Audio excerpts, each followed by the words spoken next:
What's up, ladies and gentlemen, man here, welcome back to the channel.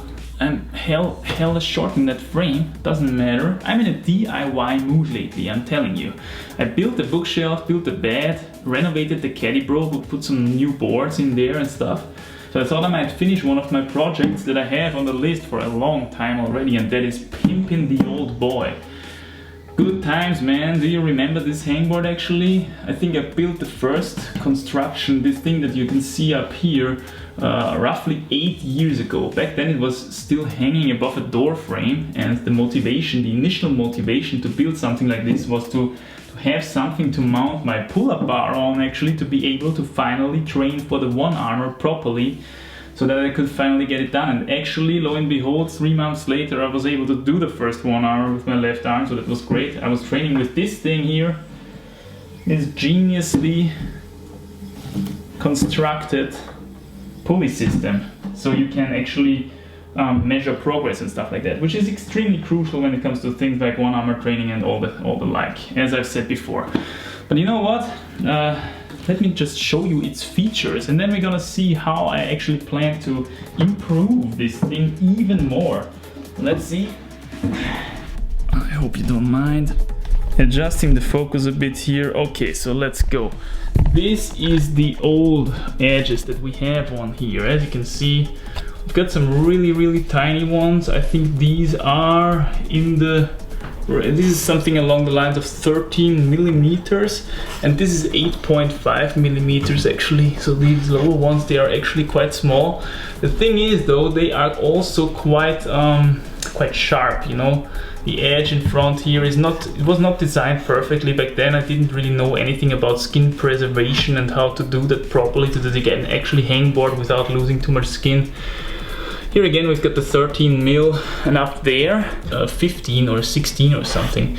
And here we have a big one, a big warm-up edge. This is amazing. We've also got a couple of pinches here actually for pinch training. That was actually quite cool as well. Something that I haven't seen on any other hangboard so far. I mean, up here it just simply repeats one more time and one more time. This is actually quite unnecessary space, but I thought that was cool, you know, maybe for some campusing or stuff. But yeah, that was only an option when it was still hanging above the door frame. Now it's kind of hard to do that. These are the pockets. As you can see, this is 14 mil. It's quite shallow actually, and here we've got 23 mil. It's 2-finger, one for 2 fingers, one for 1 finger. Of course, you can mount these symmetrical so that you can do 2 at a time. You can also mount the rings, of course, here on this thing to do some ring action on the floor. Yeah, I agree. This thing is already pretty cool. But the thing is, in the place where I was living until recently, I built something that was kind of a new construction for me in terms of hangboarding. And this was this black board that you can see here below the old big boy.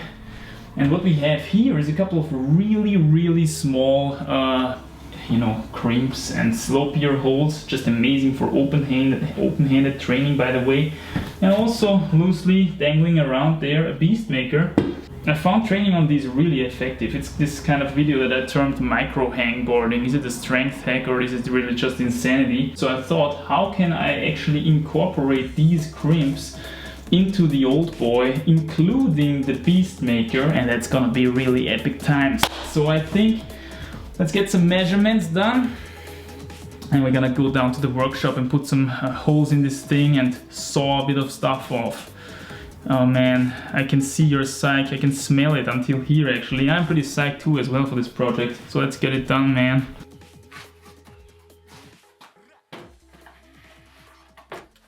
One of the main challenges with this build was to get this blackboard module, as I call it now, narrow enough so that it actually fits on the old construction. And the one thing that I had to do here was to take the 5mm edges that I built myself and place them on top of the other 5mm edges that I also built myself. That's what I'm doing here at the moment. I think in a second I'm gonna test whether both of the edges are still grippable. This is something that you always should keep in mind if you mount edges above each other on a hangboard, especially if the hangboard is not slightly overhanging, that both, even the higher up edges, are still grippable. So the bigger edges usually go to the higher spots and the smaller edges go to the lower spots. So just to really shortly here describe what we have here. At the right end, we've got the Beastmaker Originals, which are 6mm, 8mm, and 10mm. Then there's coming my two self-made 5mm. The lower one is actually really hard to hold because this actually has a 5mm radius as well. So this is essentially just a 5mm radius to hold on. The upper one has a sharper edge, costs more skin, but is easier to hold. And then we've got these beautifully round cylinders here, these half cylinders. The top one is a radius of 2 centimeters, the medium one is 1.5 centimeter radius, and the lower one is 1 centimeter radius. And these are super good for training open-handed. I just had really good results with these. And as you can see on the other side, it simply repeats in that way so that we always have the same distance between the same holes. This is the current micro hangboarding setup that I would go for now with this black board. It frees up a spot in the middle, as you can see, so that's why I drilled a hole in there, because here you can actually mount then the pulley system and assist your hangs on the micros and also on the Beastmaker that's gonna be mounted over on top of these micros. And one really cool thing is, you can see I'm testing whether the little rope on which I would mount the pulley system then later on would actually fit through the new holes there. And one cool thing with these, with the blackboard, is that it has this super smooth surface, which I find especially important if you do something like this micro hangboarding stuff, because it allows you really to dig your fingertips into those holes. And it makes a huge difference whether this the background wood, so to say, is actually really soft, so that you can scratch with time with your fingernails some material off the wood, so to say, and that's with some time, it changes the feel of the hole significantly. So here we got a beautiful slow motion sawing shot, of course. If you ever think about getting a hand saw, I can really recommend here this Gumboy that I got. This is just amazing. I always have this in my car as well, in case I somewhere need to cut some wood or stuff out there in the wilderness, or I don't know. Because it's just such a good saw. You can saw super quickly with it. It's super sharp. So for builds like these, where you don't have to be precise, in terms of millimeters, but in terms of centimeters, but you want to be quick, I can really recommend it. So now, of course, we are sanding down the edges. You've already seen how I plan to mount the Beastmaker on this thing, and here comes another challenge because the Beastmaker is going to be above all these micro edges. It's going to be quite high up, and again we have the same problem as usual with mounting holes above each other. You have to be careful that you don't interfere with the lower ones when you're actually hanging, especially if the hangboard is not overhanging. Okay, so we've got everything leveled out, hopefully. As you can see, we have a pretty good control here in the back to see if we're parallel, and that looks pretty damn parallel if you ask me. As you can see, there's enough space for the fingers here, enough space for the fingers here, and we will also have the Beastmaker a little bit buckled up so that we don't get in the way with anything down here, right, when we're hanging the medium edge. So yeah, let's mount it. Of course, when mounting, you have to be careful that you don't slip the whole thing one last time before you drive the screws in, so to say. But I think it worked out pretty well here. It looks pretty nice. Obviously, I had to do the background wood a bit higher so that we have a nice closure with the hard slopers of the Beastmaker and are not able to have a jug edge up there, So now some really torturous measuring begins, where I've figured out where I have to put the holes into the whole module to be then able to mount it via these holes on the whole construction. So this is essentially where the screws from the construction will gonna fit in. And obviously these holes have to be really precise, because otherwise the whole construction is gonna be a little bit tilted. And that's what I want to avoid, of course.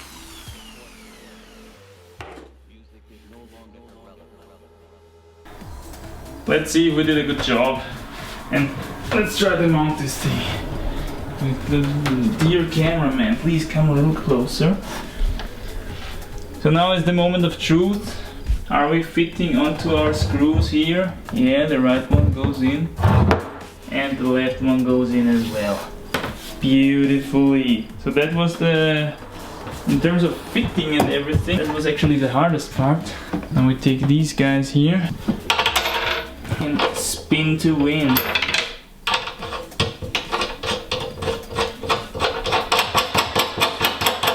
So let's erect this bad boy.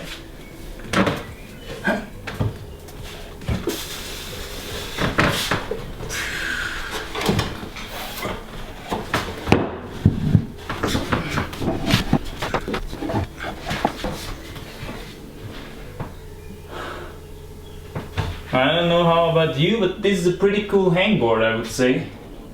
Oh, of course we have to conduct the final test of accuracy.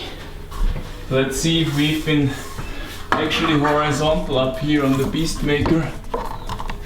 Oh, that's looking pretty good. That's looking pretty good up there. Wow, I gotta say I'm pretty happy with that, because that's always a bit of a luck, you know, it's a bit of a luck game. Whether you get it exactly straight or not.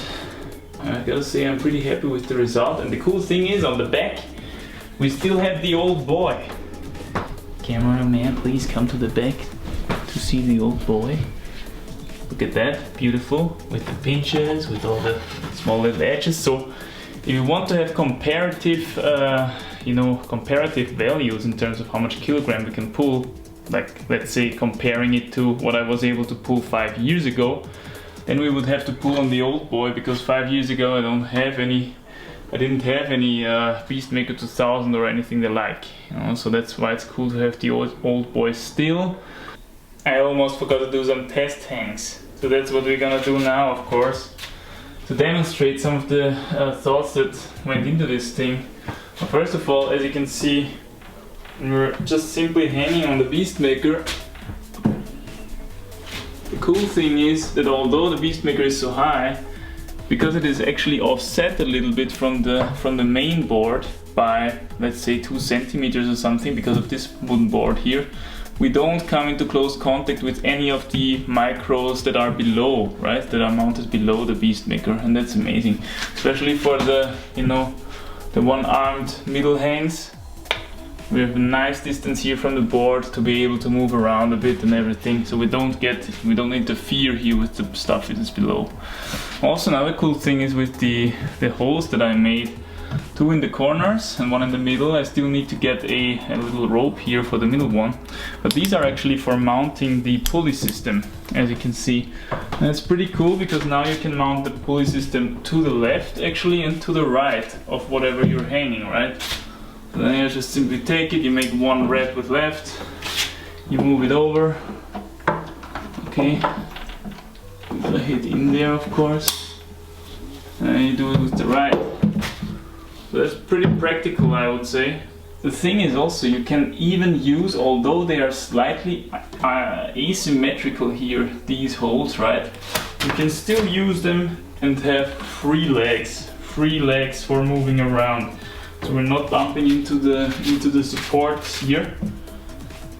That's another thing that just worked out so slightly. I must admit I didn't plan this through super exactly, but I'm pretty happy that it worked out pretty exactly. So yeah, that's the pimped old boy. Let's see what kind of epic sessions we're gonna have on him. I hope you enjoyed the little DIY building episode. It was amazing to do. And I'll see you soon in the next one. Guys, bye. Leave a like, drop a comment. Don't forget that. Subscribe. Bye.